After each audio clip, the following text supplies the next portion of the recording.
నీ జీవితంలో కూడా చీకటి కమ్మినట్టుందా?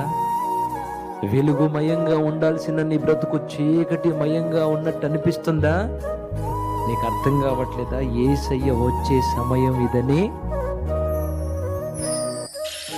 మిట్ట మధ్యాహ్నం మబ్బులు గమ్మినాయి, గాలి బెగదీసింది అంటే ఏమొచ్చిద్దంటే మీరు వర్షం వచ్చిద్దని చెప్పారు. అట్లనే భయంకరమైన నిందలు, సూటిపోటి మాటలు, రకరకాలుగా నిన్ను నాశనం చేయాలని ప్లాన్లు పన్నాగాలు పన్నుతున్నారు. ఒక చట్రంలోకి నిన్ను తెచ్చేస్తున్నారు. చీకటి గమ్మింది, ఏం కనపడట్లేదా? నేను చెప్తున్నాను, యేసయ్య నీ జీవితంలోకి రాబోతున్నాడు, నీ పక్షాన ఉండబోతున్నాడు. సింహగర్జన చేసి, ఊరమ వంటి గర్జన చేసి నీ పక్షాన నా తండ్రి ఉండబోతున్నాడు. ఆయన యుద్ధ రంగంలోకి దిగితే ఏమవుతుంది?